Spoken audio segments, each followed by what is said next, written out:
berbagi praktik baik mengenai modul 1.4 budaya positif. Saya itu adalah CGP angkatan 10 dari Kabupaten Cianjur. Asal sekolah saya dari SDN Pagelaran 1, Kecamatan Pagelaran, Kabupaten Cianjur. Agendanya pembukaan, kemudian kompetensi yang diharapkan, capaian umum dan capaian khusus, pemahaman inti tentang topik diseminasi dan refleksi. Di refleksi nanti Bapak Ibu memberikan tanggapan tentang materi disiplin positif. Jadi pendapat Bapak Ibu tentang disiplin positif itu bagaimana gitu, nanti dituangkan di akhir. Karena kita bukan luring, jadi yang terpenting kita hadir seutuhnya, tenangkan hati dan pikiran, berdamai sejenak, semua situasi dalam diri untuk hadir seutuhnya di ruang berbagi di sini. Kemudian kompetensi yang diharapkan adalah berkontribusi untuk mencapai kompetensi sebagai berikut. Kita perlu memahami pentingnya mengetahui kebutuhan belajar dan lingkungan yang memfasilitasi seluruh individu di sekolah agar dapat meningkatkan kompetensinya secara aman dan nyaman. Jadi peningkatan kompetensi anak secara aman dan nyaman. Guru mampu menggerakkan komunitas sekolah untuk bersama-sama mengembangkan dan mewujudkan visi sekolah yang berpihak pada murid dan berlandaskan nilai-nilai kebajikan universal. Nanti dijelaskan apa yang dimaksud dengan nilai kebajikan itu. Kebajikan universal itu yang bagaimana. Kemudian visi yang diinginkan itu dari sekolah itu bagaimana gitu, supaya mencapai kemerdekaan anak itu belajarnya dengan aman dan nyaman. Kemudian capaian umum pada diseminasi kali ini memahami konsep pendidikan menurut Ki Hajar Dewantara yang dihubungkan dengan konsep budaya dan lingkungan positif di sekolah yang berpihak pada murid. Kemudian melakukan evaluasi dan refleksi tentang praktik disiplin dalam pendidikan Indonesia secara umum untuk mendapatkan pemahaman baru mengenai konsep disiplin positif untuk menciptakan murid dengan profil pelajar Pancasila. Kemudian memahami peran sebagai guru untuk membangun budaya positif dengan menerapkan konsep disiplin positif dalam berinteraksi dengan murid. Jadi disiplin positif itu yang bagaimana nanti jelaskan.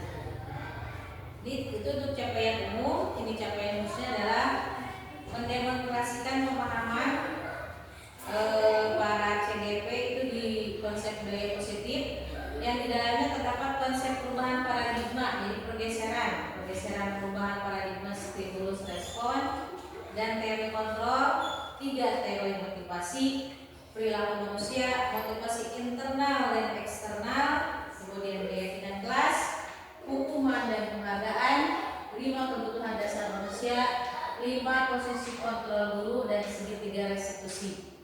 Di PNM mungkin Bapak Ibu sudah belajar tentang restitusi, jadi akan mengetahui apa itu restitusi. Di sini nanti dijelaskan jika di pemahaman Bapak Ibu nanti sama nggak dengan ini. Kemudian menerapkan strategi disiplin positif yang memerdekakan murid. Jadi belajar itu murid harus merdeka, tapi merdeka di sini bukan bebas melakukan apapun, bukan, tetapi ada aturannya yang memerdekakan murid dalam proses pembelajaran untuk menciptakan ekosistem sekolah aman dan berpihak pada anak. Jadi ekosistem itu lingkungan kelas, mulai dari lingkungan kelas, lingkungan diri sendiri, lingkungan sekolah, jadi harus aman. Jangan sampai anak datang ke sekolah sudah tidak mau karena ada sesuatu yang tidak aman di sekolah. Menyusun langkah-langkah dan strategi aksi nyata yang efektif, mewujudkan kolaborasi dengan seluruh pemangku kepentingan agar tercipta budaya positif yang dapat mengembangkan karakter murid. Salah satunya seperti ini dalam kolaborasinya. Kemudian bersikap reflektif dan kritis terhadap budaya di sekolah dan senantiasa mengembangkannya sesuai kebutuhan sosial murid. Di sini ada pertanyaan pemantik sebelum ke materi. Pertanyaan pemantiknya, hukuman dapat mendisiplinkan anak. 2. Pemberian hukuman dengan hal positif seperti membaca atau membersihkan halaman.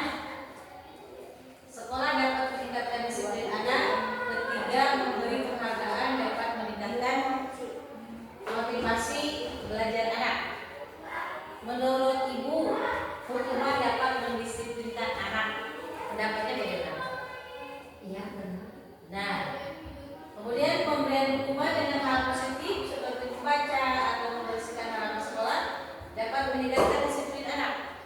Baik, bagaimana pendapatnya? Nomor 2.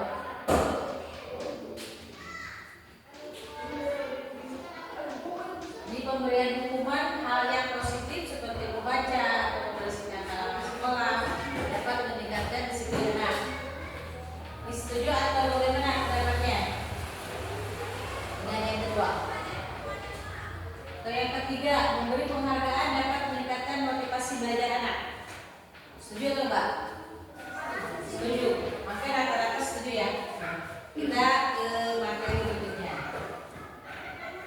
Tapi pembahasannya disiplin positif dan nilai-nilai kebajikan universal, kedua teori motivasi, hukuman dan penghargaan serta restitusi, yang ketiga keyakinan kelas, keempat kebutuhan dasar manusia dan dunia berkualitas, kemudian 5 posisi kontrol, yang keenam di restitusi adalah segitiga restitusi. Nanti setelah pembahasan sampai selesai, Bapak dan Ibu tentang hukuman yang tadi akan paham pergeserannya di mana. Topik yang pertama, disiplin positif dan nilai-nilai kebajikan universal. Perubahan paradigma. Ada kepalan tangan, kegiatan kepalan tangan, suatu kegiatan ada A dan B, ada Anda dan teman Anda misalnya. Saudara secari kertas kecil atau ibu menyuruh kepada murid ibu atau murid bapak yang mencoba kertas kecil, kemudian tuliskan benda atau sesuatu yang sangat berharga untuk Anda, untuk yang teman yang satunya misalnya si A. Letakkan di salah satu kepalan tangan Anda dan genggam benda tersebut dengan segala daya. Buatlah sebuah kepala teman Anda yang B itu, teman yang B itu mencoba dengan sekuat tenaga dengan berbagai cara untuk meminta Anda memberikan benda tersebut. B itu melakukannya bisa membujuk, bisa mengancam, bisa menghardik, bisa merayu, bisa menyuap. Kemudian apa saja agar dapat membuka yang A itu kepala tangan tersebut misalnya. Apa yang terjadi? Kira-kira buka tangan ibu yang dipaksa oleh teman ibu untuk ke kepala tersebut. Bisa jadi membuka atau mual. Kan ibu itu misalnya memegang benda yang berharga nih di tangan. Teman ibu atau teman bapak itu menyuruh membukanya. Di sini kita akan tadi kan membahas tentang teori kontrol ya. Jadi mengontrol diri sendiri dan juga mengontrol orang lain. Di sini kira-kira mau buka nggak? Kalau sama Jadi mengancam ya, pasti kebuka katanya tuh. Berarti di sini ke perubahan paradigmanya, perubahan paradigma. Di sini ada ilustrasi guru murid mengontrol, kemudian ilustrasi bahwa kritik dan membuat orang merasa bersalah dapat menguatkan karakter, yang ini bisa jadi ya. Kritik dan saran bisa membangun. Kemudian ilusi bahwa semua penguatan positif efektif dan bermanfaat. Yang terakhir ilusi bahwa orang dewasa memiliki hak untuk memaksa. Di sini tentang yang teori yang tadi. Sebenarnya ilusi guru mengontrol murid pada dasarnya kita dapat memaksa murid untuk berbuat sesuatu jikalau murid tersebut memilih untuk melakukannya, walaupun tampaknya guru sedang mengontrol perilaku murid. Jadi hal demikian terjadi karena murid mengizinkan dirinya dikontrol, diizinkan murid pada dirinya itu mengizinkan sendiri untuk mengontrol oleh guru. Jadi kelihatannya udah kita mah nggak mau terhadap perintah saya kok. Kalaupun di situ tidak menurut, berarti dia sedang mengontrol dirinya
tiga tadi, memaksa itu orang kan mengontrol, sedang mengontrol orang lain, membujuk juga berarti mengontrol orang lain dengan cara apapun. Jadi supaya orang tersebut bisa oleh kita dikendalikan gitu dengan cara yang bagaimana. Ada yang cara yang baik, kemudian ada cara yang tidak baik juga. Jadi cuman jadi gini, budak itu jadi bukan dasar kesadaran sendiri melakukan sesuatu, ternyata dirinya sedang mengizinkan untuk dikontrol oleh gurunya. Jadi ada budak atau budak nurut, ada mungkin di satu sisi di dalam hatinya ada kata berontak tapi belum mampu.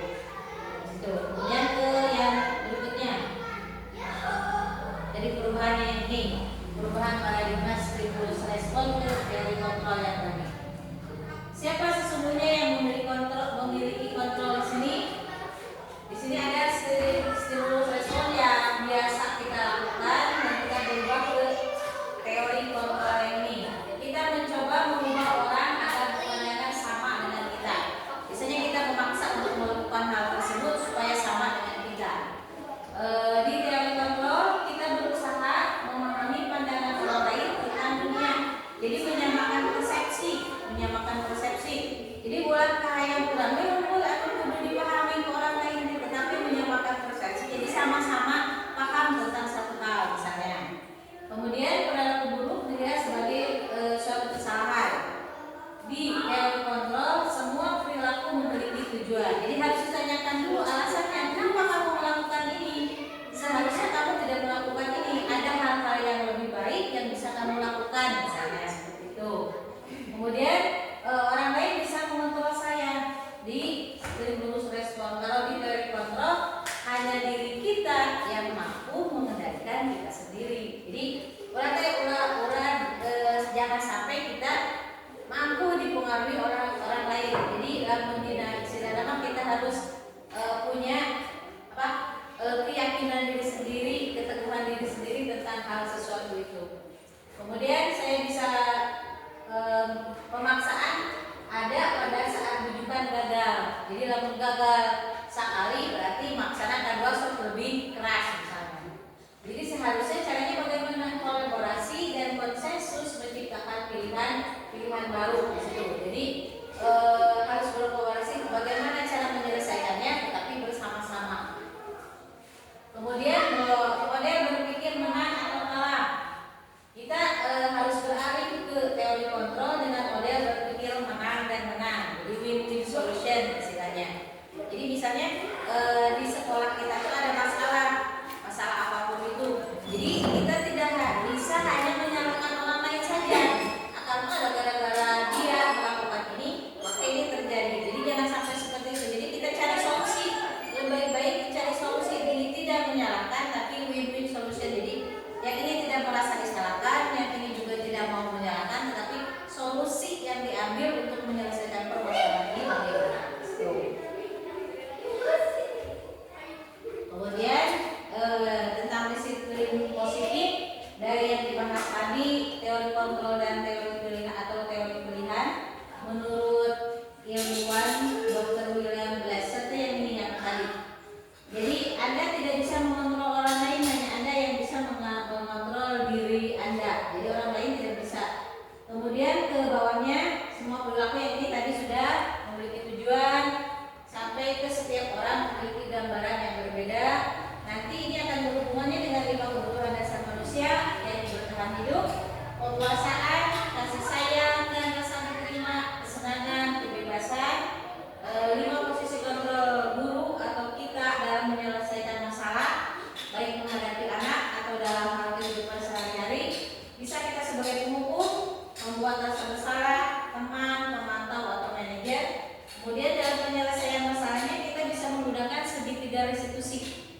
Segitiga restitusi itu ada 3 tahapan karena disebut segitiga, jadi ada 3 polanya. Pertama menstabilkan identitas, kedua validasi kebutuhan, yang ketiga menanyakan keyakinan. Nanti solusinya di situ tidak ada yang dibuat rasa bersalah, jadi win-win solution ya ini.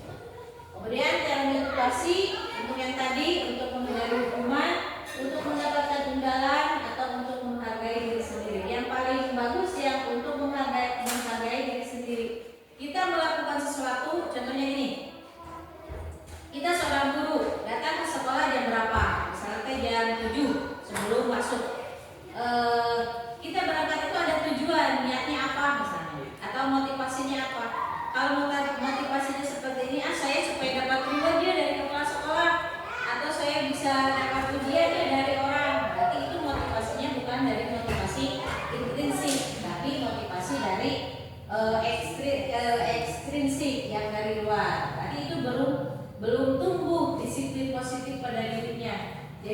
seharusnya saya datang tepat waktu ke sekolah itu karena untuk menghargai diri saya sendiri, karena diri saya itu sendiri itu patut dihargai oleh siapa dulu, oleh sendiri dulu, baru orang lain akan menghargai kita.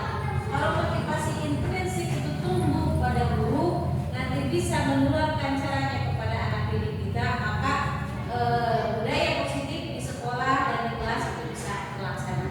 Karena semua yang memegang kendali itu semua, bukan hanya perseorangan di salah satu sekolah tersebut.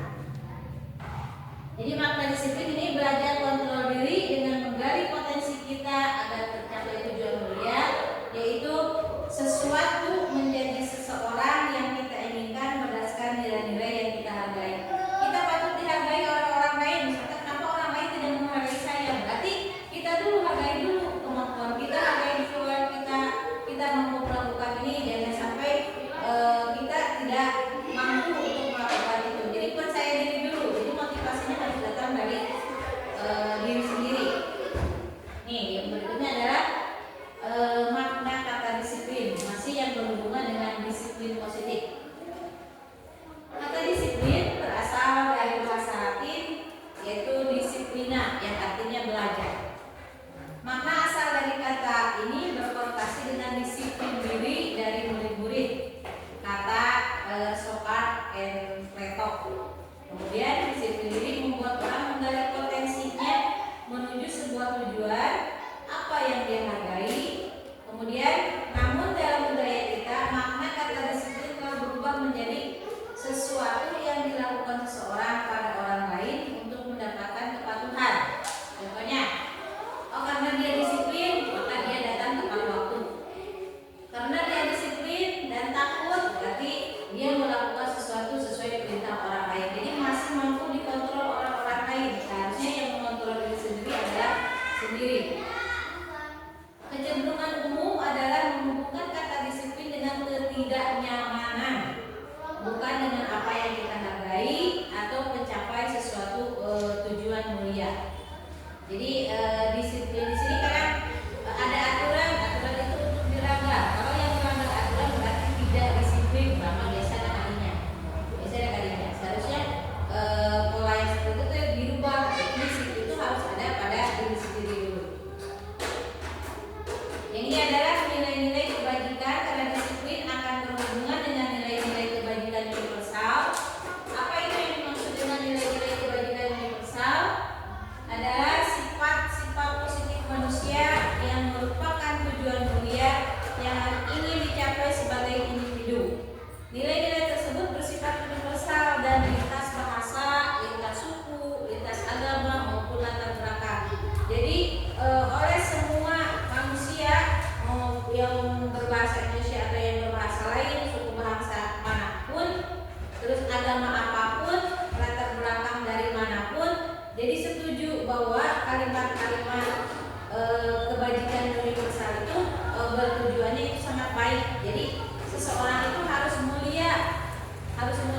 punya tujuan yang mulia yang ingin dicapai oleh setiap individu. Seperti apa contohnya? Ini yang nilai-nilai kebajikan. Kita biasanya pendidikan sekarang dari kurikulum 2013 terus geser ke kurikulum Merdeka. Di situ ada profil pelajar Pancasila. Nah, ruh di pendidikan, nilai-nilai kebajikan itu di situ di profil pelajar Pancasila. Yani yang bertakwa kepada Tuhan Yang Maha Esa dan berakhlak mulia, kemudian mandiri, bernalar kritis, berkebinekaan global, bergotong royong dan kreatif. Ruhnya di situ. Padahal bagian-bagian dari profil pelajar Pancasila itu banyak lagi hal-hal sub-sub bagiannya. Kemudian di sini beriman itu berarti percaya terhadap agama dia yang diyakini, berarti melakukannya dengan hati, tidak ada paksaan yang tadi. Berarti mengontrol dirinya baik. Oh berarti aja kalau misalnya untuk anak-anak sekarang yang berapa anak-anak waktunya sholat apa misalnya, lamun di waktunya pas sholat misalnya. Jadi anak itu harus sudah tahu dan harus sudah paham apa yang harus dia lakukan.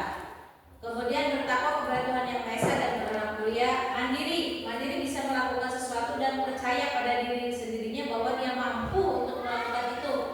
Dan ibu bapak itu punya tugas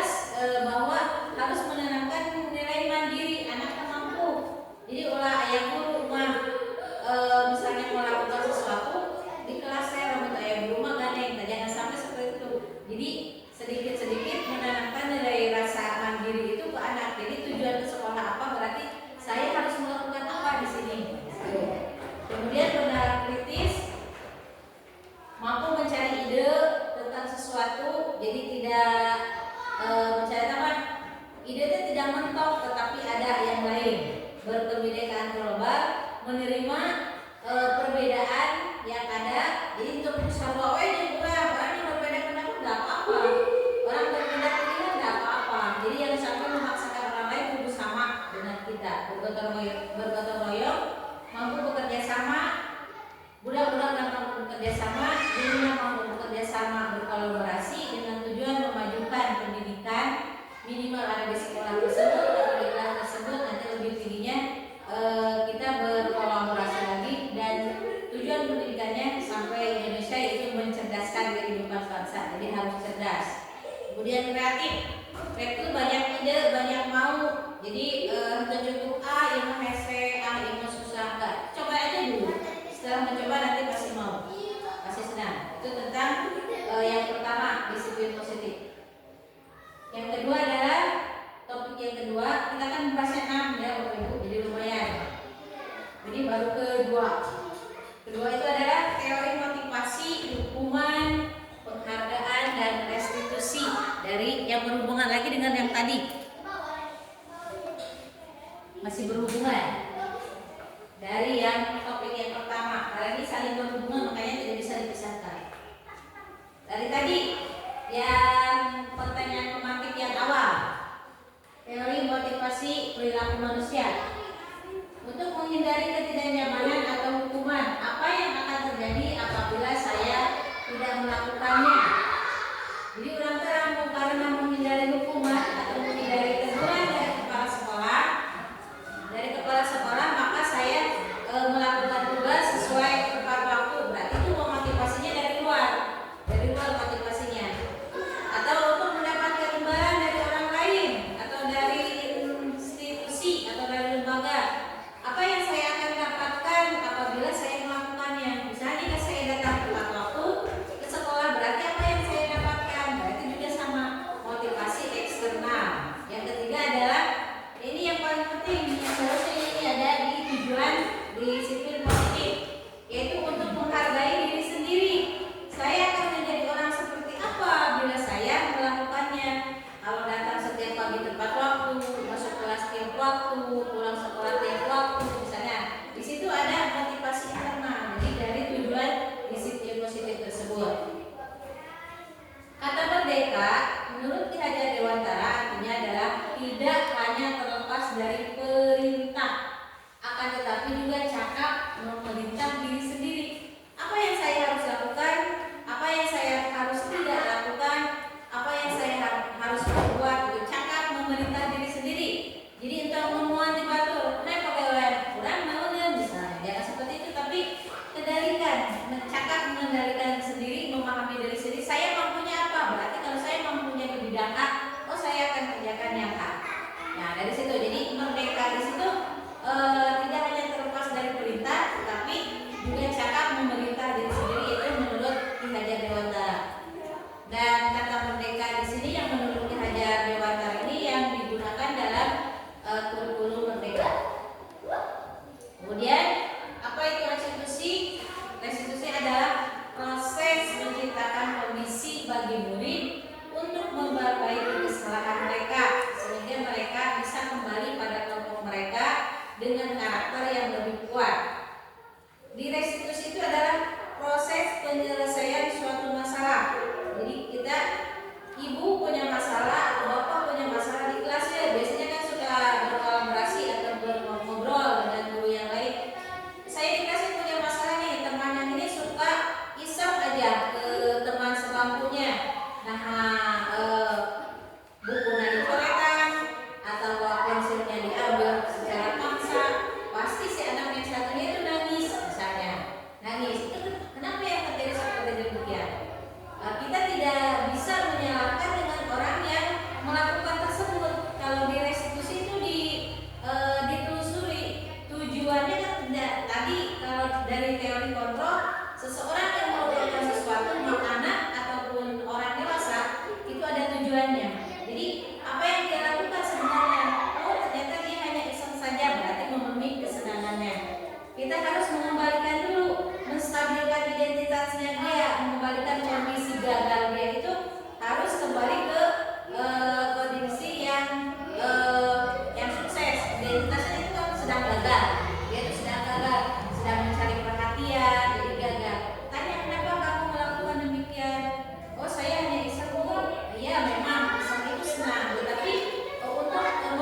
hijina mau nganggo ke teman, keduanya dia juga punya solusi dengan masalahnya dia. Kita juga sama di antar guru biasanya kan gitu, namanya juga manusia. Jadi istilahnya mau ayah pakai rok yang lain pasti dia akan dirinya dia. Jadi kita mencarinya dengan restitusi itu tidak ada menyalahkan tapi mencari solusi di situ. 9 ciri-ciri dari restitusi. Bukan untuk menebus kesalahan, namun untuk belajar dari kesalahan. Memperbaiki hubungan, tawaran bukan paksaan. Kamu bisa nggak melakukan ini, tidak melakukan itu. Jadi kalimatnya seperti itu. Jadi mana udah melakukan eta. Jadi bukan begitu. Coba cari yang lain, cari bahasanya, kalimatnya. Kemudian restitusi menuntut untuk melihat ke dalam hati. Dari hati ke hati bicaranya yang dia inginkan itu sebenarnya apa? Karena tujuan melakukan itu teh anaknya berangkat sekarang apa? Jadi memponisnya dia teh bader we. Padahal belum tentu tujuan dia bader itu apa gitu. Nah, kasih sayangnya tidak terpenuhi di rumah atau kurang memperhatikan anak tersebut atau apa dia punya tujuan, masih punya tujuan melakukan itu. Kemudian restitusi diri adalah cara yang paling baik. Kayak ini. Kemudian restitusi juga mencari kebutuhan dasar yang mendasari tindakan. Yang ketujuhnya restitusi fokus pada karakter bukan tindakan. Yang kedelapan restitusi fokus pada solusi bukan menyalahkan. Kemudian yang 9 restitusi mengembalikan murid yang berbuat salah pada kelompoknya. Jadi jangan sampai karena dia berbuat salah dia sampai dikucilkan misalnya. Jadi kita harus bisa mengembalikan lagi dari identitas gagal ke identitas sukses. Di kelompoknya dia bisa berkolaborasi lagi. Jadi tidak ada rasa orang mah melakukan ini atau yang lain tuh diajarkan nih saya tambah galak. Jadi jangan sampai seperti itu. Jadi nilai karakternya harus ditumbuhkan. Jadi mereka jangan sampai melakukan hal yang kedua kalinya dengan kegiatan yang sama yang kurang baik. Yang ke topik 3 adalah pembelajaran tentang keyakinan kelas. Keyakinan kelas. Bapak Ibu pernah membuat keyakinan kelas atau baru mendengar keyakinan kelas? Sudah melaksanakannya? Sudah. Kita cek sesuai dengan niat bapaknya. Bagus kalau sudah ini. Sebenarnya materi yang disiplin positif itu ada di PMM semuanya. Bukan di PMM mah satu topik aksi nyata, satu topik aksi nyata kalian salah. Jadi Pak Farid semuanya juga Ibu. Jadi tidak melihat apa. Coba ikutan memang di daftar yang ini. Ini mendorong asalnya saya juga apa sih tujuannya itu. Tapi dilihat dari teori dan materi yang ada di dalamnya itu baik untuk diri kita sendiri dan untuk pengembangan kita ke anak di sini. Jadi banyak sekali ilmu-ilmu yang kita bisa pelajari. Yang dulunya malas membaca, yang malas mengerjakan sesuatu karena ada tuntunan sepertinya ada motivasi dari diri terutama. Jadi kita bisa melaksanakan perubahan dan mencari masalah, menyelesaikan masalah dengan solusi yang terbaik. Keyakinan kelas. Mengapa tidak peraturan saja? Mengapa harus keyakinan kelas? Mengapa kita memiliki peraturan harus menggunakan helm bila mengendarai kendaraan roda 2? Mengapa kita memiliki peraturan 3M? Menggunakan masker, mencuci tangan, dan menjaga jarak 1,5 meter saat COVID melanda. Ya, ini pada COVID. Ini mah hanya contoh aturan kan, ada banyak aturan. Kemudian mengapa kita memiliki peraturan harus datang tepat waktu pada saat mengikuti pelatihan? Jam 7.30 teh orang harus sudah ngumpul di depan pintu. Bagaimana konsekuensi jika kita tidak melakukan ini? Konsekuensinya bagaimana? Jika kan ada sesuatu yang harus dilakukan, jika tidak dilakukan berarti kalau di aturan itu ada sesuatunya gitu, ada reward, ada punishment-nya, ada kerugiannya atau manajemennya. Kan disebutnya teh kalau reward itu imbalan, kalau kerugian kebalikannya. Untuk mendukung motivasi intrinsik, kembali ke nilai-nilai keyakinan atau keyakinan lebih menggerakkan seseorang dibandingkan mengikuti serangkaian peraturan-peraturan. Kadang kalau kita mendengar kata aturan, anak sok banyak pelanggar. Kan orang oke sok iya pada jawab teh. Aturan dibuat untuk dilanggar. Jadi kadinya kita rubah dari aturan ke keyakinan. Kalau keyakinan, kalau aturan biasanya yang membuat itu siapa? Yang dominan yang siapa? Contohnya yang membuat aturannya ini berarti siapa? Lembaga. Yang kedua juga pemerintah sama. Yang ini juga berarti yang menyelenggarakan. Nah, kita kembali bergeser dari peraturan. Jadi kadang orang berarti harus mengikuti aturan tersebut. Kalau kita menggunakan ini dari dorongannya ini dari luar, orang mencoba memenuhi keinginan orang lain. Jadi dari luar, bukan intrinsik tapi ekstrinsik. Sedangkan yang kita inginkan atau tujuan dari disiplin positif itu adalah motivasinya ekstrinsik.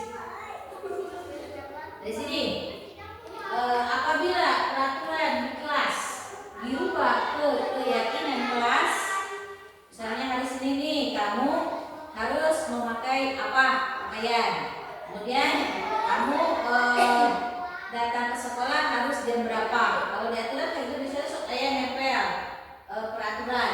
Kita berubah ke keyakinan. Jika di keyakinan kelas tersebut, contoh keyakinan kelas itu kan bagaimana cara membuat keyakinan kelas itu? Kita berkolaborasi bersama anak, kita berikan arahan bahwa kita itu segala sesuatu yang kita inginkan di kelas itu bagaimana. Berikan dulu keinginan ke anak. Kamu maunya bagaimana? Coba kasih misalnya kertas kecil atau suruh menulis di kertas satu kalimat aja yang kamu inginkan di kelas itu bagaimana belajarnya atau cara belajarnya yang kamu bagaimana. Biasanya anak mengungkapkan, Bu, saya mau belajarnya secara tenang. Jadi tidak ada teman aku yang mengganggu misalnya. Jadi harus kemudian kalau Bu barang yang saya pinjam biasanya tidak dikembalikan sama teman. Nah kemudian orang-orang yang iseng selama ibu tidak ada supaya mereka tidak mengganggu. Itu biasanya anak mengungkapkan seperti itu. Kita rubah kalau di keyakinan kelas. Kita buat nanti misalnya nilai-nilai kebajikan yang akan kita tampilkan itu apa, pembunuhannya apa. Terus pergeseran perubahan dari kalimat negatif. Jadi yang ditulis di keyakinan kelas itu kalimatnya kalimat positif, bukan kalimat negatif. Contohnya, kamu tidak boleh datang terlambat. Nanti kalimat rubah kalimatnya ke kamu harus datang tepat waktu. Nah itu jadi pergeseran. Berarti kamu tidak boleh mengganggu teman ketika belajar. Berarti rubah kalimatnya harus saling menghargai antar teman. Misalnya kalau kita meminjam barang,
masyarakat itu kan beda-beda.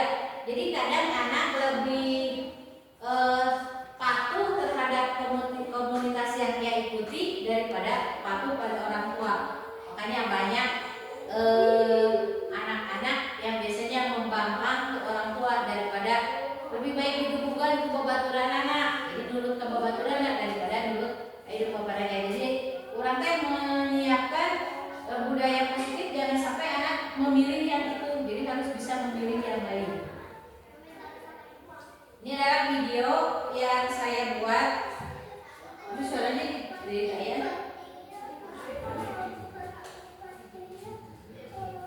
Dari keyakinan kelas, jadi kita memvalidasi dulu anak akan membuat keyakinan kelas di seperti ini. Di sini ada anak-anak akan membuat, sini guru menyampaikan tujuan yang akan dia lakukan dalam membuat keyakinan kelas tersebut. Membuat keyakinan kelas tersebut. Ya. Di sini, jadi nanti siswa akan menyampaikan, di sini masih menyampaikan tujuan, apa itu keyakinan kelas, kesepakatan kelas. Di sini belum ke, tapi saya nggak ada suaranya yang muncul. Yang ini nanti untuk referensi saja, membuat keyakinan kelas. Kita ke berikutnya. Jadi kalau di tugas CGP itu seperti ini, jadi coba ayat video, jadi bukti karyanya, bukti nyatanya. Sini nanti akan ada siswa yang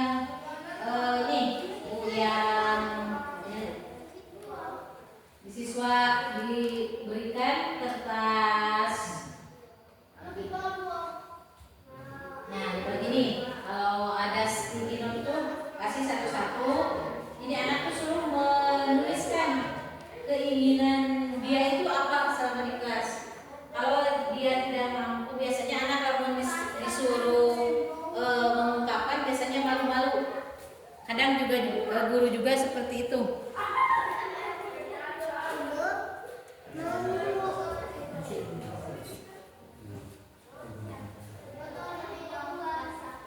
Dibagikan kertasnya ini ke anak, setiap satu orang satu kertas.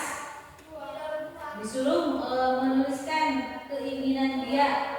Cuma kalimatnya tadi dari kalimat positif kita rubah ke kalimat dari kalimat negatif kita rubah ke kalimat positif. Dan keyakinan kelas itu tak seuteuing, contoh nama barang teh di 20 misalnya, atau kayak ada kesepakatan kelasnya minimal 5 atau 7, tapi anak mengingat itu.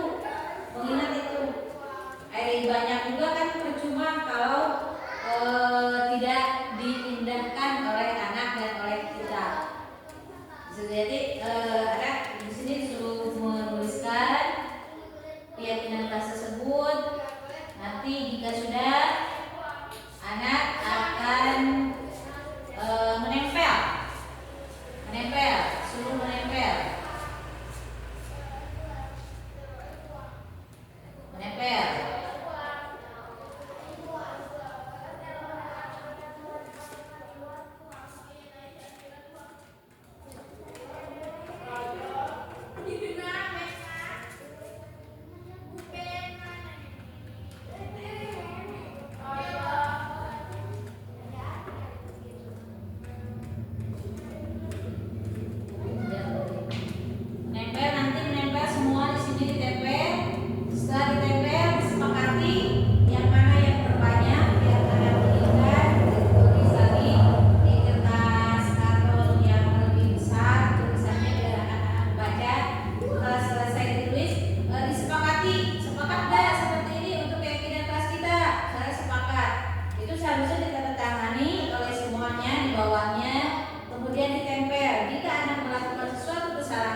Kira-kira menurut Bapak Ibu yang termasuk ke keyakinan kelas yang mana? Yang biasanya yang digunakan. Terus sebagai apa alasannya? Daripada penuh? Gimana? Datang tepat waktu mengucapkan salam. Sesuai nggak?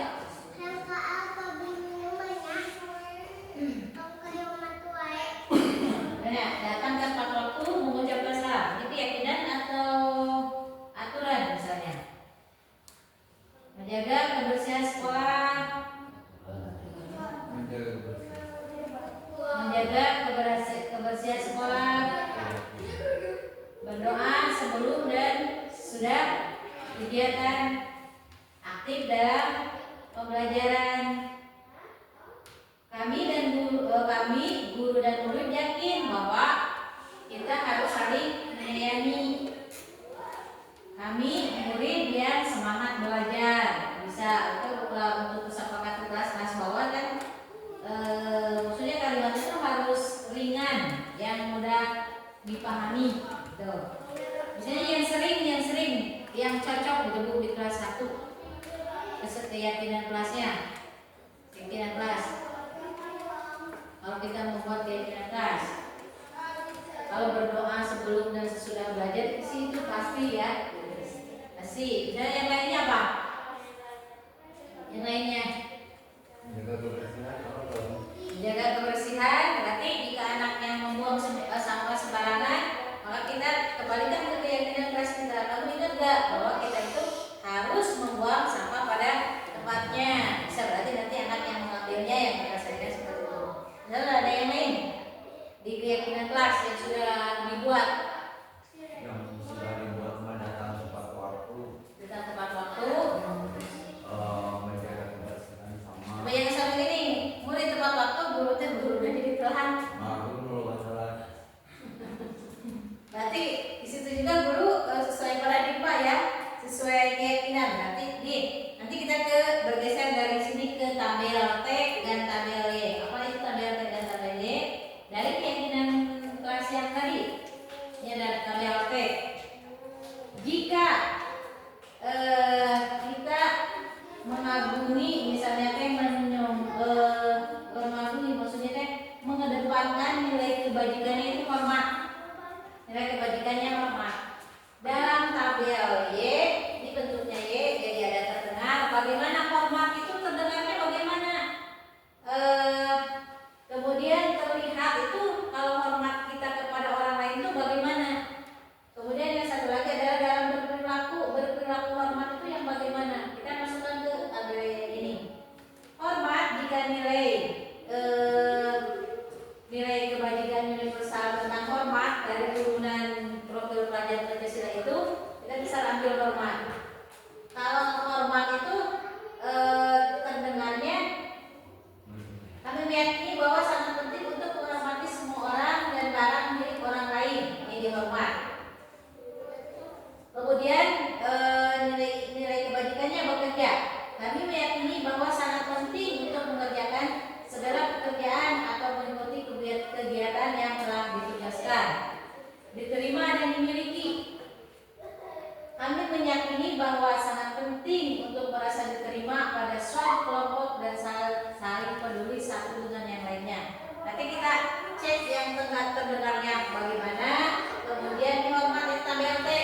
Ada tampak seperti dan tidak tampak seperti. Misalnya bekerja, dia selalu mengerjakannya tepat waktu. Kalau tidak tampaknya, dia tidak pernah melaksanakan penilaian. Misalnya guru, misalnya dia selalu sopan, tampak seperti ramah dalam pelayanannya. Kalau tidak tampak, yang harus tidak tampak itu yang harus tidak terlihat. Berarti ulang menang judes. Itu maksudnya jadi di tabel T itu di situ. Jadi ada yang harus dilakukan dan ada yang tidak harus dilakukan. Diterima dan dimiliki. Itu yang lainnya kita ke nutus Luciana. Misalnya hormat. Terdengarnya satu orang berbicara, yuk saya bantu.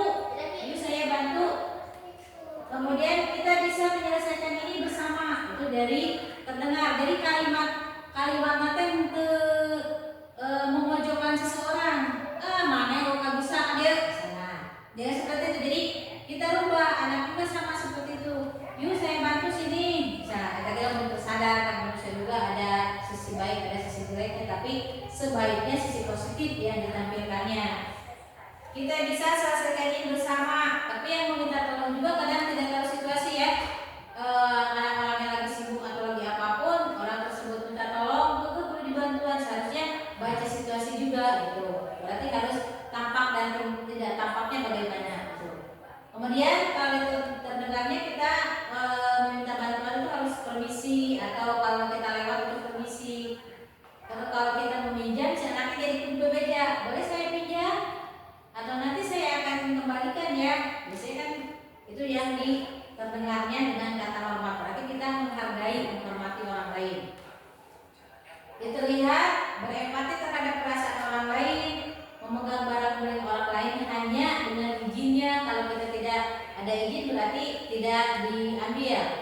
Kemudian senantiasa berbuat baik dan berbagi. Yang berperilaku, kebaca dulu. Besok baca dulu berperilaku.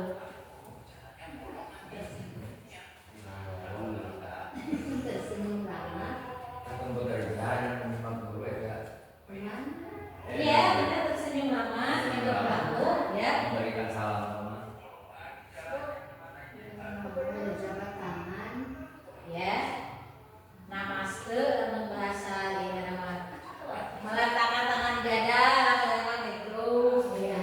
Nanti atau saling, memberikan waktu kerja, masuk tubuh yang benar. Nah, kalau di tabel T-nya, tabel T hormat tampak seperti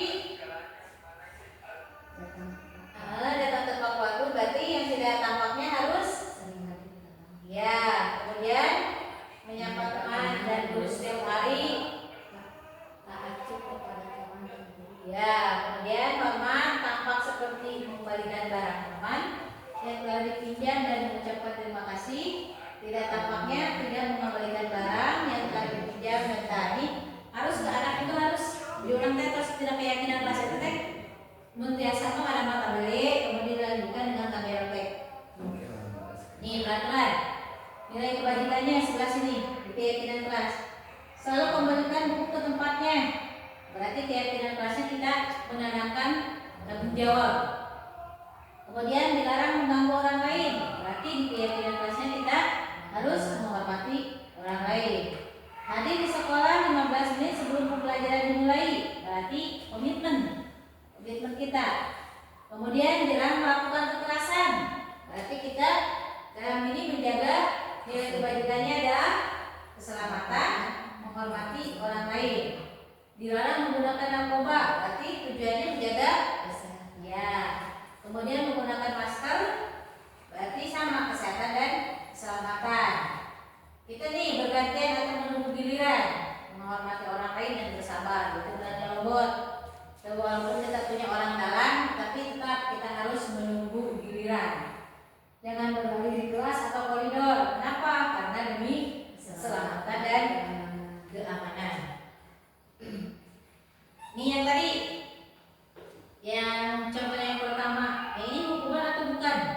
Di sini dihukum oleh penghargaan. Bisa ibu bapak baca nih di sini. Dihukum oleh penghargaan. Lalu jangka pendek dan jangka panjang. Penghargaan itu menghukum sebenarnya. Menghukum. Penghargaan mengurangi ketepatan. Penghargaan tidak efektif. Penghargaan merusak hubungan. Penghargaan menurunkan kualitas dari seseorang. Penghargaan mematikan kreativitas. Penghargaan mengurangi motivasi intrinsik. Kalau kita melakukan sesuatu karena ini dihargai, berarti sudah dari luar motivasi tersebut. Nih, penghargaan. Jadi ibaratnya segala sesuatu ada reward dan punishment-nya. Tapi yang lebih baik kita bergeser supaya dari punishment, dari penghargaan itu jadi kita lebih banyak dalam memberikan penghargaan. Jadi caranya yang berbeda. Contoh di sini hukuman atau konsekuensi. Mencatat 100 kali dalam bentuk kalimat, saya tidak akan terlambat lagi karena terlambat ke sekolah. Ini termasuk hukuman atau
tadi tentang identitas gagal dan identitas sukses. Disiplin berdasarkan konsekuensi dan restitusi. Ini yang kita tekankan ini saat sekarang tuh di abad sekarang tuh yang cocoknya itu di restitusi yang ini. Kita mengajarkan di tahun 2024, jadi bukan di tahun 90-an lagi. Kalau di tahun 90-an atau di tahun 85-an, hukuman itu bagus, masih bisa digunakan. Kalau sekarang sudah tidak lagi. Jadi yang digunakan yang cocok sekarang adalah restitusi, karena hukuman langsung digunakan zaman sekarang itu guru akan kena pidana seperti itu. Jadi banyak yang melakukan. Topik yang keempat, kebutuhan dasar manusia dan dunia berkualitas. Nah ini kebutuhan dasar manusia ini: kasih sayang dan rasa diterima, penguasaan, bertahan hidup, kesenangan, dan kebebasan. Jika semua kebutuhan dasar manusia ini, maka hidupnya akan berkualitas. Anak tersebut juga berkualitas, kasih sayang yang diterima dari orang tuanya terpenuhi, penguasaan dia mampu mengendalikan diri sendiri terpenuhi, bertahan hidup tidak kekurangan apapun terpenuhi, maka tidak akan yang minta jajanan memaksa ke temannya. Kesenangan, humor, lucu atau iseng itu juga misalnya, kenapa kamu melakukan menggelitik teman yang sedang belajar? Karena saya senang, karena dia tertawa. Berarti itu memenuhi kesenangan. Kemudian kebebasan. Kebebasan itu bebas melakukan sesuatu yang dia inginkan selama itu positif. Jadi kebutuhan dasar manusia. Yang kelima adalah terima posisi kontrol manusia. Ini posisi kontrol. Penghukum, pembuat orang bersalah, teman, pemantau, dan manajer. Yang sering Bapak Ibu lakukan di posisi yang mana jika kita menghadapi masalah di kelas?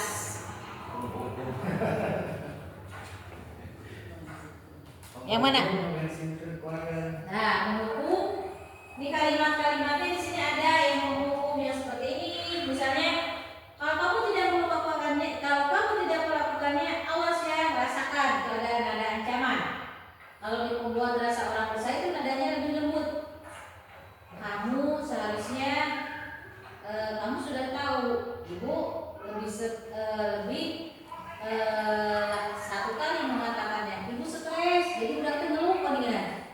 Udah dituai atuh sehingga dia ibu, misalkan gitu. Di sini. Kalau temannya jadi engkau si cekat, tapi kita bantu lagi. Kenapa kamu tidak mengerjakannya? Tapi gak apa-apa, nanti saya bantu. Itu teman. Ada pemantau. Kalau di pemantau ini tahu nggak keyakinan kelas kita apa, kesepakatan kelas kita apa? Kalau ke pemantau. Kalau ke manajer ini yang cocoknya yang seharusnya di manajer. Apa yang kita yakini yaitu dari menggunakan segitiga restitusi itu yang penyelesaian masalahnya. Apa yang kita yakini, apa yang harus kita lakukan, jadi di win-win solutionnya itu. Kalau di yang ini. 5 posisi kontrol ini semuanya masih melewati semuanya, dan tidak harus dengan posisi manajer juga, disesuaikan dengan keadaan kasusnya juga. Kemudian ini lebih urgent yang mana yang harus kita ambil posisi kita gitu.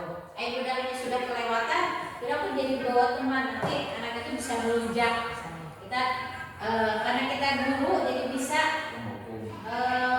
jadi tidak harus menghukum, maksudnya memposisikan diri sesuai dengan keadaannya. Kalau ini bisa diceritakan per orang pasti lama menceritakan karena sudah semuanya juga. Tapi kalau disuruh bicara satu-satu bisa jadi 9 biasanya. Nah ini pertanyaan-pertanyaannya. Contohnya, saya kecewa sekali dengan kamu. Ini yang mengatakan ini biasanya membuat orang bersalah. Kamu tidak pernah benar melakukannya.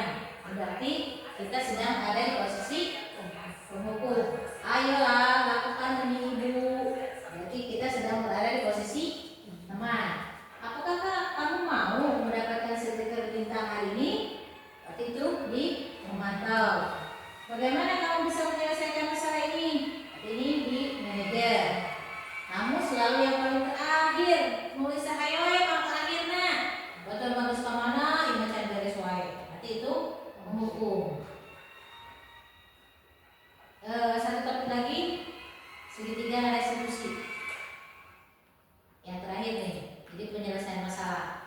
Di sini sebut segitiga itu yang ini. Ada yang menstabilkan identitas, ada validasi kebutuhan, kemudian menyiapkan keyakinan. Di menstabilkan identitas adalah setiap orang pasti pernah melakukan kesalahan. Dia praktek sedang menstabilkan dulu identitas anak tersebut. Tanya alasannya kenapa melakukan demikian. Kamu bukan satu-satunya yang pernah melakukan ini. Biar dia nanti mengungkapkan. Setelah disitu kebutuhannya kita validasi. Kamu tentu punya alasan karena mengapa kamu sampai melakukannya. Kemudian, adakah cara yang lebih efektif untuk mendapatkan apa yang kamu butuhkan? Itu di validasi kebutuhan. Jadi kita tahu. Yang terakhir, karena kita sudah punya kesepakatan kelas, nilai apa yang telah kita sepakati.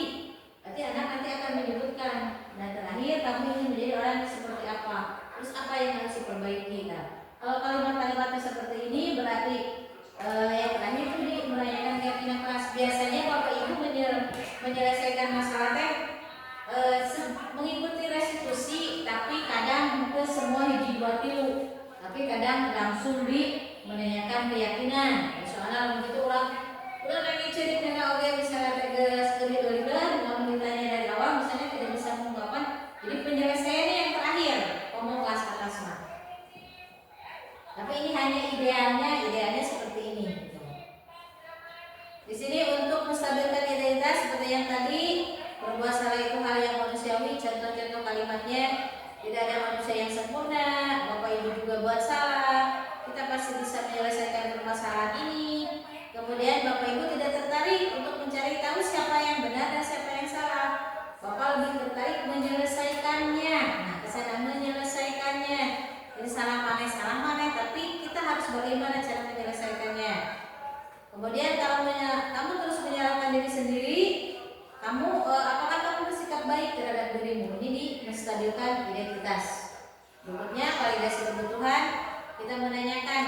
Nah di sini di kebutuhan ini anak melakukan sesuatu ada alasannya. Yang dia butuhkan itu apa? Yang iseng itu berarti dia memenuhi kebutuhan, misalnya kesenangan. Atau kalau masuk ngajar di kelasnya, berarti dia penguasaan ingin dipenuhinya. Kalau anak diperhatikan, berarti ini kasih sayang yang dia dapatkan. Gitu. Jadi sesuatu yang dia inginkan, di situ dia akan melakukan. Misalnya menyebutkan dia, bu orang yang diperhatikan, tapi dia iseng dulu apa yang ingin dia lakukan. Ini di validasi kebutuhan. Yang terakhir di menanyakan keyakinan. Apa yang sudah kita percaya, kemudian kelas yang ideal seperti apa, seperti yang tadi sudah dirumuskan, tabel Y, tabel T, akhirnya disepakati. Nah, di sini ada tentang segitiga restitusi ini yang paling penting yang biasa sering dilakukan. Saya sudah melakukan kegiatan segitiga restitusi, contohnya tadi siswa kelas 5 SMA kelas 1 ketika pembelajaran pertama di menit 30. Intan itu mengganggu teman sebangkunya yang bernama Novel dengan cara mengkritiknya. Novel merasa terganggu sehingga ia melaporkan kejadian tersebut kepada gurunya. Di keadaan istirahat, ibu gurunya memanggil dan mengajak Intan mengobrol bersama. Nah, di sini segitiga restitusinya jadi dari menanyakan dulu, memvalidasi yang sampai ke tingkat yang ketiganya. Tapi saya suaranya tidak ada. Di sini ada. Jadi guru menanyakan kenapa yang dilakukan itunya sampai solusinya, nanti anak yang memberikan solusi. Kemudian terakhir anak juga nanti akan memberikan wawancara setelah menyelesaikannya. Iya mah kenyataannya kalau sesuai dengan itu pasti akan terlaksana. Skrip kedua sama ini anak tentang kesalahan dan sare. Nah, kenapa pakai sare berarti kita telusuri dengan segitiga restitusi yang tadi. Anak nanti akan mengatakan apa yang dia inginkan dan apa yang dia butuhkan di situ. Oh, berarti yang tidak terpenuhinya yang ini. Ini yang terakhir. Terima kasih. Salam guru penggerak. jadilah sosok seorang guru yang selalu dirindukan oleh murid-muridnya. Jadi jangan sampai orang datang ke tidak datang ke sekolah teh udah teh atau jadi minimal jadi guru yang profesional itu guru yang sejati itu sebenarnya itu. Jadi bukan dia S2, bukan dia lulusan CGP, bukan dia yang sudah jadi apa gitu, tapi yang paling bagus itu yang selalu dirindukan oleh murid-muridnya. Yang terakhir, Ibu Bapak, saya meminta kesediaannya untuk memberikan umpan balik tentang diseminasi budaya positif di sekolah. Jadi yang Ibu Bapak pahami tentang hal yang saya sudah sampaikan tadi, apa ada tanggapan? Mau cerita mau apapun, misalnya kejadian saya seperti ini boleh. Seorang. Mau dari siapa dulu? Dari Ibu. Sok, Bu Yati sok. Sok ya. Bagi saya sangat berguna dengan mengetahui ada istilah pembuatan keyakinan kelas, kesepakatan kelas. Jadi bisa mengetahui dan bisa melindungi anak, bisa membebaskan anak untuk pembelajaran, anak merasa terlindungi dan bisa tumbuh dengan optimal dari bakat yang terbenam pada anak. Itu saja sangat berguna bagi saya. Terima kasih. Dari Bu Yati dulu. Gak apa-apa tuh pada bola daun. Sok dari Bapak dulu.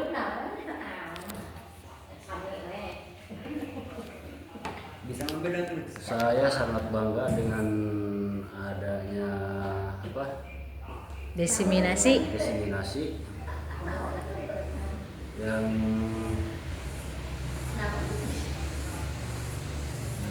budaya positif ini gimana? Budaya positif ini apakah sudah dikembangkan di sekolah Bapak?